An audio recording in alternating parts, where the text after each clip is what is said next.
வணக்கம். Civil supply எழுச்சி CID செய்திகள் வாசிப்பது ஏழுமலை முனுசாமி. தமிழ்நாடு நுகர்வோர் வாணிபக் கழக பொதுத் தொழிலாளர் சங்கம் சிஐடி மாநில நிர்வாகக் குழு கூட்டம் 31/8/2024 சென்னை சேப்பாக்கம் சிஐடி அலுவலகத்தில் நடைபெற்றது.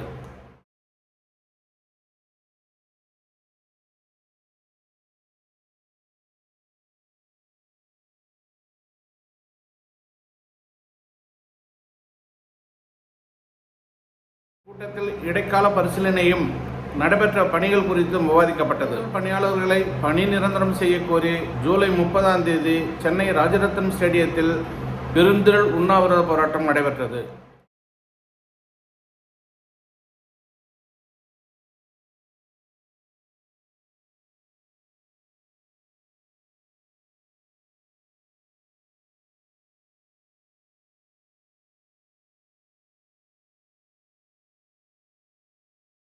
போராட்டத்தின் போது டிஎன்சிசி நிர்வாகம் ஆகஸ்ட் 16 பேச்சுவார்த்தைக்கு சங்கத்தை அழைத்தது.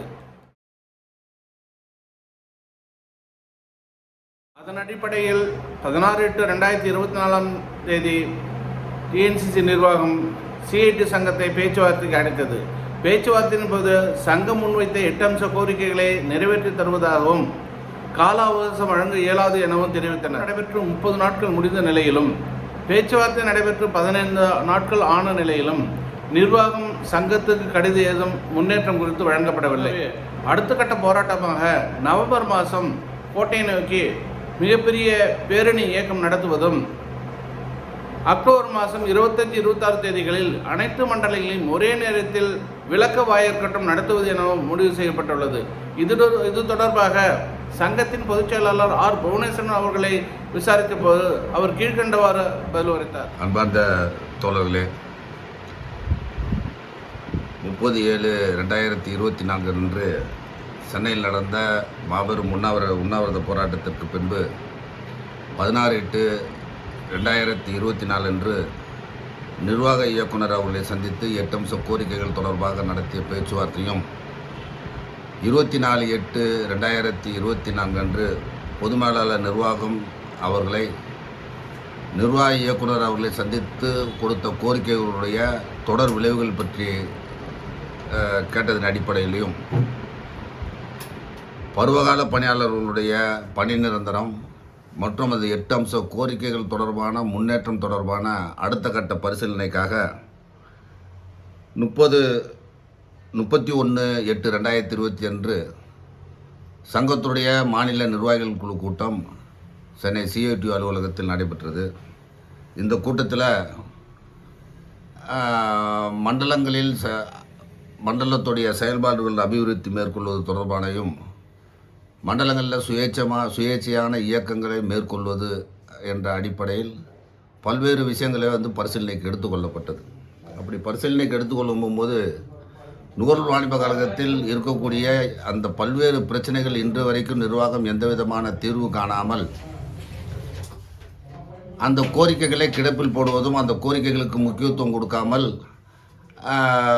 மீண்டும் மீண்டும் தொழிலாளர்கள் மத்தியிலே அந்த தொழிலாளர்களுடைய வேலை பளுவை சுமத்துவது என்பது மட்டும்தான் இன்றைக்கு நிர்வாகத்துடைய கடமையாக இருந்து கொண்டிருக்கிறது. நிர்வாகம் அன்றாடம் சந்திக்கக்கூடிய பிரச்சனைகளிலிருந்து கூட தற்பொழுது பின்வாங்கி கொண்டிருக்கிறது. குறிப்பாக ரேஷன் கடைகள் கொடுக்கக்கூடிய அந்த பருப்பு பாமாயில் என்பது இன்றைக்கு வரைக்கும் ரேஷன் கடைகளில் அனைவருக்கும் கிடைத்தபாடாக இல்லை. அதற்கான காரணங்கள் பல்வேறு சொல்லப்பட்டாலும் நிர்வாகத்துடைய மெத்தன போக்கு என்பதால் அங்கே ரேஷன் கடைகளில் பணிபுரியக்கூடிய ஊழியர்களும் அன்றாடம் மோதிக்கொள்ளக்கூடிய ஒரு சூழல் என்பது இன்றைய காலகட்டத்தில் இருக்கிறது என்பதை கூட இந்த நிர்வாக கூட்டத்தில் பரிசீலனை செய்தோம். அதன் அடிப்படையிலேயே நிர்வாகம் தொடர்ச்சியாக எந்த விதமான இந்த கோரிக்கைகளுக்கு எந்த விதமான ஒரு முன்முயற்சியும் எடுக்காத பட்சத்தில் இந்த 8 அம்ச கோரிக்கைகளை மையப்படுத்தி குறிப்பாக பொது விநியோகத்தை பாதுகாப்பது, பலப்படுத்துவது, பொது விநியோகத்தில் இருக்கக்கூடிய குறைகளை அகற்றுவது, பருவகால பணியாளர்களை பணி நிரந்தரம் செய்வது, நவீன அரிசி ஆலைகளில் இருக்கக்கூடிய பல்வேறு பிரச்சனைகளுக்கு தீர்வு காண்பது என்ற கோரிக்கைகளை மீண்டும் ஊழியர்கள் மத்தியில் கொண்டு சேர்ப்பது விதமாகவும் அந்த கோரிக்கைகளை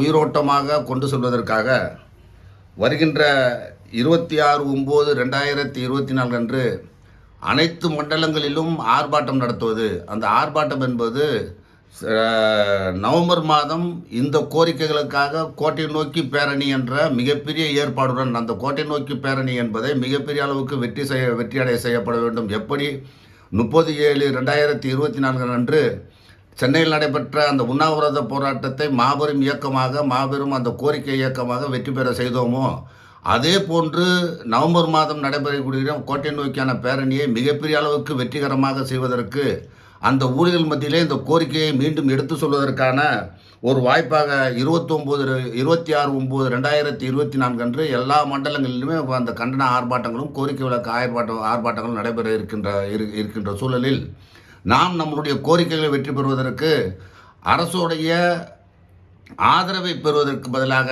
அரசை தட்டி கேட்கும் விதமாக அரசுடைய வஞ்சகத்தை, நிர்வாகத்துடைய பழிவாங்கல் போக்கை எதிர்த்து நாம் போராட வேண்டிய அவசியமான ஒரு சூழல் இருக்கின்ற காரணத்தினால நம்முடைய கோரிக்கைக்காக நம்மளுடைய ஊழியர்கள் அனைவரும் ஒன்று திரண்டு போராட வேண்டிய அவசியம் என்பது இருக்கின்ற சூழலில் இந்த கோரிக்கைகளுக்காக நாம் மீண்டும் போராடுவோம் என்பதை தான் இன்றைக்கு நடைபெற்ற அந்த மாநில நிர்வாகிகள் கூட்டத்தில் ஒரு தீர்மானமாக நிறைவேற்றியிருக்கின்றோம். அந்த தீர்மானத்தை அனைத்து தொழிலாளர் தோழர்களும் இங்கே இருக்கக்கூடிய பாதிக்கப்பட்ட அல்லது வருங்காலத்தை நம்பி இருக்கக்கூடிய அத்தனை தோழர்களும் இந்த கோரிக்கைக்காக நாம் தொடர்ச்சியாக போராடுவது என்ற சிஐடியுடைய அந்த முடிவை ஏற்று அனைவரும் போராட்ட களத்திற்கு வருமாறு தங்களை அன்புடன் வேண்டி விரும்பி கேட்டுக்கொள்கின்றோம். தோழர்கள் அனைவருக்கும் வணக்கம், நன்றி. இத்துடன் செய்திகள் முடிந்தன. அடுத்த செய்திகள் விரைவில் உங்களுக்காக. நன்றி, வணக்கம்.